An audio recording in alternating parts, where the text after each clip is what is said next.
श्री हरि कहते थे, हे गरुड़, इस संसार में जो जन्म लेता है उसका अंत निश्चित है, लेकिन मृत्यु कोई विनाश नहीं है। वह आत्मा के लिए एक नया द्वार है।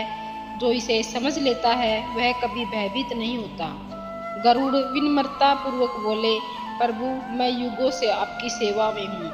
मैंने तीनों लोकों की यात्रा की है। मैंने ऋषियों को तप करते देखा, राजाओं को युद्ध करते देखा, गृहस्थों को धन जोड़ते देखा और सन्यासियों को त्याग करते देखा, परंतु एक रहस्य मुझे अब तक ज्ञात नहीं हुआ। मृत्यु के बाद आत्मा की गति क्या होती है? क्या आत्मा वास्तव में अमर है? नरक और स्वर्ग क्या वास्तविक है या केवल कल्पना? भगवान विष्णु की आंखें शांत थी। उन्होंने कहा, हे गरुड़, तू योग्य है उस ज्ञान के लिए जो देवताओं से भी छुपा है। यह रहस्य बहुत गूढ़ है। मनुष्य इसे सुनकर डर सकता है, भ्रमित हो सकता है, पर जो श्रद्धा से इसे स्वीकार करे वह मुक्त हो सकता है। गरुड़ बोले, प्रभु, मैं न केवल इसे जानना चाहता हूँ बल्कि पृथ्वी के प्राणियों तक यह ज्ञान पहुँचाना चाहता हूँ, ताकि वे मृत्यु को न भय समझे बल्कि मुक्ति का द्वार माने।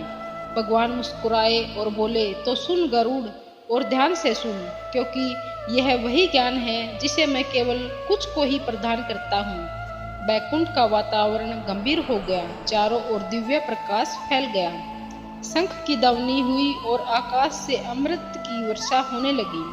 भगवान विष्णु ने कहा, प्रत्येक जीवात्मा जो इस संसार में जन्म लेती है वह अपने पूर्व जन्मों के कर्मों के अनुसार आती है। मनुष्य को जो दुख सुख, मान अपमान, रोग या धन प्राप्त होता है वह पूर्व कर्मों का ही परिणाम होता है। यह शरीर नश्वर है, एक वस्त्र के समान जो समय आने पर बदल दिया जाता है, लेकिन आत्मा ना कभी जन्म लेती है ना मरती है। वह सनातन, अजन्मा और अजर है। गरुड़ ध्यान पूर्वक सुन रहे थे। भगवान बोले, जब मनुष्य की मृत्यु होती है तो शरीर पंच तत्वों में विलीन हो जाता है, पृथ्वी, जल, अग्नि, वायु और आकाश। लेकिन आत्मा शरीर से निकलकर सूक्ष्म शरीर में प्रवेश करती है। यह सूक्ष्म शरीर, जिसे लिंग शरीर कहते हैं, आत्मा को अगले लोक तक ले जाता है और वहां उसका मूल्यांकन होता है। गरुड़ ने पूछा, प्रभु, कौन मूल्यांकन करता है आत्मा का? भगवान बोले, यमराज, जो मृत्यु के देवता हैं, और उनके सहयोगी चित्रगुप्त, जो प्रत्येक जीव के हर कर्म का लेखा जोखा रखते हैं। यह लेखा कोई साधारण दस्तावेज नहीं है, यह आत्मा के चित्त में स्वयं लिखा होता है।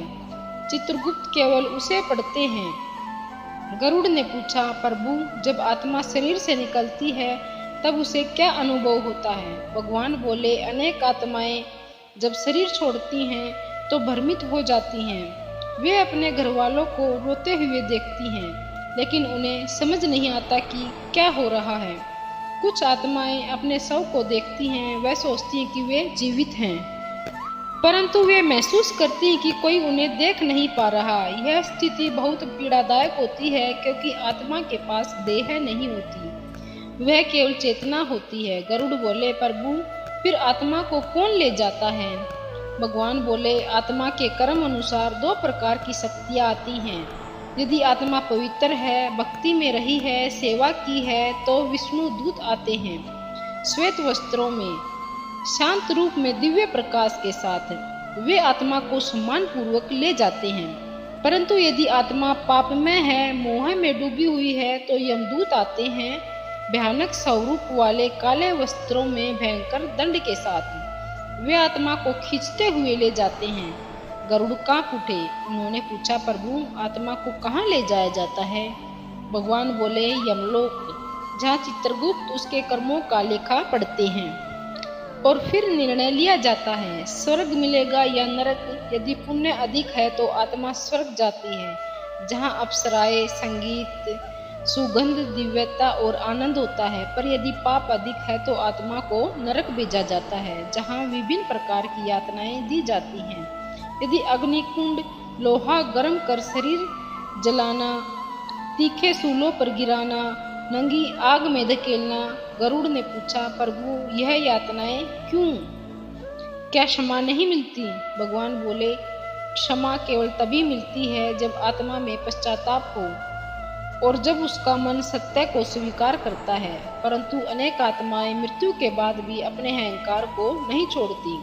वे कहते हैं मैं ब्राह्मण था, मैं राजा था, मैं भक्त था, लेकिन भीतर से उन्होंने कभी भक्ति नहीं की। वे केवल दिखावे के लिए धर्म निभाते हैं। भगवान की वाणी गंभीर थी। वह बोले, मुझे केवल वह प्रिय है जो भीतर से वही हो जो बाहर से दिखता है, जो मन, वचन और कर्म से सच्चा हो, जो सेवा करे, जो दया करे और जो किसी के दुख को अपना दुख माने। गरुड़ ने श्रद्धा से सिर झुका दिया। वे बोले, प्रभु, यदि कोई आत्मा नरक में चली जाए तो क्या वह फिर कभी जन्म नहीं लेती? भगवान बोले, नहीं गरुड़, नरक एक स्थान नहीं बल्कि आत्मा की शुद्धि की प्रक्रिया है। नरक में यातनाएं भोगकर आत्मा के पाप क्षीण होते हैं, फिर उसे पुण्य मनुष्य जन्म मिलता है ताकि वह अपने कर्मों को सुधार सके। मनुष्य जन्म पुनरावृत्ति का अवसर है, परंतु जो इस अवसर को भी गवा दे वह अनेक जन्मों तक भटकता रहता है। गरुड़ ने पूछा, प्रभु, क्या एक मनुष्य अपने जीवन में कुछ ऐसा कर सकता है कि उसे नरक जाना ही ना पड़े? भगवान बोले, हाँ गरुड़, यदि मनुष्य सच्चे मन से भक्ति करे, दान दे, सेवा करे, अपने माता पिता, गुरु, गो और धर्म की रक्षा करे तो उसे नरक छू भी नहीं सकता। वह मेरे धाम को प्राप्त होता है। गरुड़ ने श्रद्धा से सिर झुकाया और कहा, प्रभु, आपने आत्मा के सूक्ष्म शरीर, यमदूतों और नरक स्वर्ग के रहस्यों को बताया। अब मेरी जिज्ञासा और गहरी हो गई है। मुझे बताइए, यमलोक में आत्मा का निर्णय कैसे होता है? भगवान श्री हरि बोले, हे गरुड़, जब आत्मा यमलोक पहुंचती है तो चित्रगुप्त उसके कर्मों का लेखा प्रस्तुत करते हैं, परंतु यह केवल लेख नहीं होता। यह आत्मा के अंतर में घटित प्रत्येक विचार, प्रत्येक कर्म, प्रत्येक भावना का दर्पण होता है। यहाँ कोई झूठ नहीं चलता, कोई बहाना नहीं चलता। हर मनुष्य वही पाता है जो उसने किया है, न कम न ज्यादा। गरुड़ बोले, क्या यह न्याय तुरंत होता है? भगवान बोले, नहीं गरुड़, कुछ आत्माएं इतनी पवित्र होती हैं कि उनका निर्णय पल भर में हो जाता है, पर कुछ आत्माएं भ्रम में रहती हैं। वे अपने पापों को नकारती हैं। वे कहते हैं, मैंने मंदिर बनवाया, मैंने धर्म प्रचार किया, मैंने ब्राह्मणों को भोजन कराया, परंतु उन्होंने यह सब केवल दिखावे के लिए किया।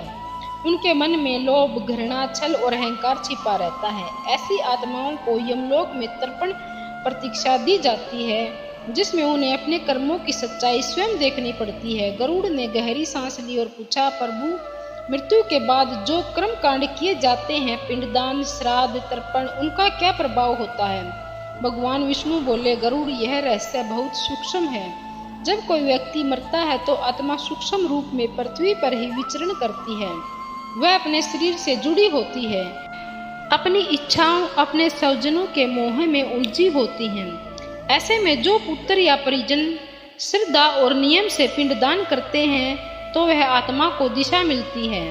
श्राद्ध, तर्पण और ब्राह्मण आत्म सेवा से आत्मा को शक्ति मिलती है, जैसे रात्रि में एक दीपक अहंकार को चिरता है। गरुड़ ने पूछा, तो क्या जिनके पुत्र नहीं है उन्हें मोक्ष नहीं मिलता? भगवान बोले, नहीं गरुड़, यह अधूरी बात है। यदि कोई पुत्र नहीं है तो पत्नी, भाई, मित्र या अन्य संबंधी श्राद्ध से पिंडदान करे तो वह भी स्वीकार होता है, परंतु यदि कोई भी ना करे तो आत्मा भूले बिसरे की भांति पृथ्वी पर भटके तो वह प्रेत कहलाती है। और जब आत्मा प्रेत बनती है तो उसका मन विक्षिप्त हो जाता है, उसमें क्रोध, लालच और तृष्णा की आग जलने लगती है। गरुड़ बोले, हे प्रभु, तो क्या प्रेत आत्माएं दूसरों को कष्ट देती हैं? श्री हरि बोले, हाँ गरुड़, कई आत्माएं स्वप्न के माध्यम से या मन के भावों के द्वारा संकेत देती हैं। यदि परिजन ध्यान दे तो वे उन संकेतों को समझ सकते हैं, लेकिन यदि लोग व्यस्त रहते हैं, अनजान रहते हैं तो आत्मा पीड़ित होती है। गरुड़ बोले, प्रभु, क्या स्वर्ग में जाने के बाद आत्मा वहाँ स्थायी रहती है? श्री हरि बोले, नहीं गरुड़, स्वर्ग भी स्थायी नहीं है, यह केवल पुण्य का फल भोगने की जगह है। जब पुण्य समाप्त हो जाता है तो आत्मा को फिर से जन्म लेना पड़ता है, मानव रूप में या किसी अन्य योनि में। इसलिए मोक्ष ही अंतिम लक्ष्य है, जहाँ से आत्मा फिर कभी जन्म मरण के चक्कर में नहीं आती। गरुड़ बोले, तो प्रभु मोक्ष कैसे मिलता है? भगवान विष्णु बोले, मोक्ष ना तो मंदिर बनवाने से मिलता है, न हजारों यज्ञ करने से, ना ही व्रत और उपवासों से मोक्ष केवल ज्ञान से मिलता है। जब आत्मा जान लेती है कि वह शरीर नहीं है, वह स्त्री या पुरुष नहीं है, वह केवल ब्रह्मा का अंश है, तब वह मुक्त होती है। और यह ज्ञान आता है भक्ति से, सेवा से और गुरु से। गरुड़ बोले, तो क्या बिना गुरु के मोक्ष संभव नहीं? गरुड़ बोले, तो क्या मृत्यु के समय पछतावा काम आता है? जब तक चेतना है, यदि मृत्यु के समय आत्मा क्षमा मांग ले, सच्चे मन से, भावों से प्रभु का स्मरण करे, तो स्वयं अपने दूतों को भेजकर उसे नरक से बचा लेता हूँ।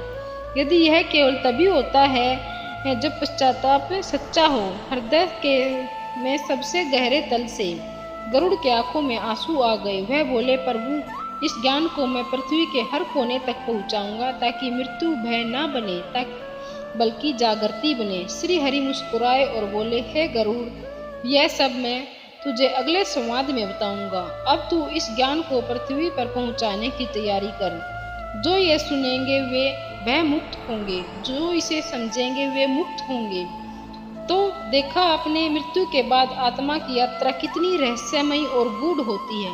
पर यह तो बस शुरुआत थी, क्योंकि अगले भाग में हम जानेंगे मृत्यु के बाद आत्मा 13 दिनों तक कहाँ जाती है, हर दिन उसका कौन सा कर्म उसे किस दिशा में ले जाता है, और क्यों पिंडदान के हर दिन की अलग शक्ति होती है। अगर आप भी जानना चाहते हैं कि मृत्यु के बाद आत्मा को शांति कैसे मिलती है, तो अगला वीडियो बिल्कुल मिस ना करें। कमेंट में करें जय श्री हरि विष्णु, ताकि आपकी आत्मा भी इस पवित्र संवाद से जुड़ सके। राधे राधे।